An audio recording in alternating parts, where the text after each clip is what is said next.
Welcome back to day 9 of our Southwest road trip, and today I've got a little bit of a shorter video for you guys. This will be about the Gila National Forest in New Mexico, which was established in 1905 and contains more than 2.7 million acres. This makes it the 6th largest national forest in the continental United States, and in its borders are also America's first designated wilderness area, established in 1924. Unfortunately, we didn't have the time nor energy to venture into the wilderness area on a trip this large, but there are still a few short hikes well worth experiencing in this national forest. The first of 2 destinations for us today was the Gila Cliff Dwellings National Monument, which is unbelievably remote but beautiful. To access it, you'll have to drive more than an hour one way from the nearest town south of the national forest, Silver City, which we also check out later in the video. For my buddy Evan and I, the decision to detour 2.5 hours for this place wasn't actually excessive at all. Because here's the thing, the route we took to get to this place is the only route to get to this place. And with neither of us having seen truly intact cliff dwellings before, we jumped on the chance to see what is often considered one of the best preserved examples in the country. While I unfortunately lost most of my footage from the drive out, it was highly scenic and a stark contrast to other natural scenery we had seen in New Mexico. The forest was lush, but not too lush, which you see in the occasional rock formation dotting the landscape. More on that later. But you'll come across a bunch of pullouts on the way that provide spectacular views, so definitely take advantage of those as they help to break up the drive too. Once we made it to the Gila Cliff Dwellings National Monument, we first made a stop at their visitor center so we could learn more about the self-guided cliff dwellings experience. You heard that right, these are the rare cliff dwellings in America that don't require a guided tour to experience, another contributing factor as to why we made such an effort to visit. While small, this visitor center was plenty informative and got us prepped for the main course. We then drove to a parking lot just down the road where a ranger will ask you some simple questions before letting you on your way. The 1-mile loop is a blast from start to finish and accessible for just about anyone. It begins with a plethora of bridges that pass over a gentle creek, and the change in weather compared to the rest of our trip was very apparent. We were freezing our heads off in what must have been mid to low 30-degree Fahrenheit temperatures. You'll also notice early on these towering rock formations that the cliff dwellings were built into. These are prevalent all throughout the Gila National Forest, and you see quite a few examples on the drive to get here. But this is certainly one of the best parts of the forest if you'd like to get up close and personal with these things. Our second hiking spot of the day puts even more emphasis on these rock formations, so we'll talk a little bit more about how they formed when we get to that. But these side views, when you finally get to peer inside the rocky cliffs and see the ruins, are amazing. It's such an awesome reveal that builds anticipation before you actually get to explore them firsthand. It's also cool that as you come out of the canyon, you get to see the cliff dwellings' corresponding environment where the Mogollon people lived from the late 1200s into the early 1300s. This group of Puebloan people inhabited parts of present-day New Mexico, Arizona, Texas, and Mexico, and they built dwellings inside natural caves using rock, mortar, and timbers. The trail leading through them is impeccable and very interactive. There's so many picturesque walkways and carved steps that take you to more rooms and levels. Archaeologists believe the Gila cliff dwellings were occupied for roughly 30 years, and while visiting you get to see evidence of how the Mogollon people lived, including where they stored food, gathered, and built fires. The latter I wanted to emphasize because you can really see how charred the ceiling is even after all this time. The largest concentration of dwellings contain these really cool ladders that you can climb up to see the inside of different rooms, and a ranger who will be walking around in case you have any questions. A personal preference, maybe an unpopular opinion, is I don't typically care as much about historical sites unless they incorporate natural scenery. And the Gila cliff dwellings are a perfect example of what I mean as an exception. Like, I'm sure these ruins would be cool for most if they were situated on flat ground, but hanging out next to a cliff in a natural cave where there's this killer view looking out into a canyon, that just elevates this to a whole nother level. Once you're done exploring the area, there's also an option to take the steep ladder back down to the main trail, and that was super fun too. I love that they placed these technical sections around the dwellings for those seeking adventure, but also made sure they were optional for those less capable. All in all, I enjoyed my experience very much and would consider this a great national monument. On our drive to spot number 2 in the forest, we stopped off in Silver City, which many consider one of New Mexico's more picturesque small towns. We originally planned to eat here, but the restaurant we tried going to was closed, so instead we walked around and checked out some of the small shops and businesses. The colorful buildings I thought were quite interesting and unlike any other towns we'd seen in the state, so yeah, totally I'd consider Silver City worth a stop. For us, it mainly served as a way to split up the drive to Catwalk Recreation Area, which otherwise would have been 2.5 hours non-stop. I think I look back at this day of the trip a little less fondly than some of the others because it was mostly driving eating up our time as opposed to hiking and seeing nature. But we'd also reach a point on our trip where we had seen most of the major stuff in the lower Southwest. So we were just trying to knock out as much of the drive back home as possible, while stopping off at a few things here and there just so that we wouldn't fall asleep behind the wheel. Anyway, Catwalk Recreation Area is located on the other side of the national forest, close to the border with Arizona, and is another one of the more iconic spots in the Gila National Forest. It gets its name from the little over 1-mile trail being comprised of metal catwalks suspended along a beautiful canyon. The longest section is a half-mile long bridge that is universally accessible for all visitors. It's really one of the most creative short hikes I've experienced, and the scenery is breathtaking too. The canyon is made up of those rock formations I mentioned earlier, and as promised, here's a little more detail about them. These aren't just any old rocks, they're volcanic. The Gila region experienced a period of intense volcanic activity around 30 million years ago, and there's all sorts of remnants of that scattered about the landscape. Not just the rocks either, the national forest also contains a whole bunch of hot springs. Though we didn't get to experience any during our visit, it's something I'd love to see if I got to come back. The Catwalk trail contained the most water we'd seen probably the entire trip through the Southwest, with small cascades making their way through the canyon. It wasn't anything earth-shattering, just a stark contrast to the rest of the scenery we'd gotten all too familiar with.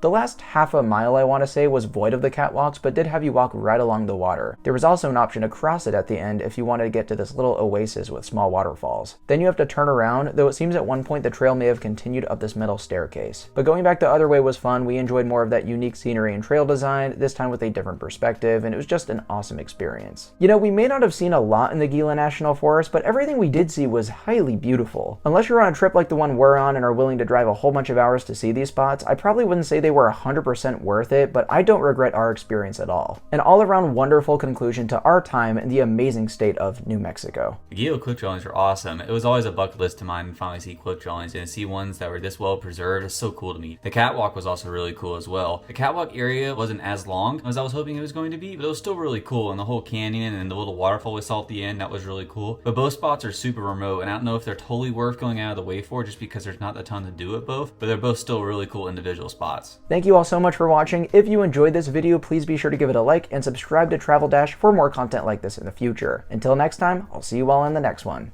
Peace out, guys.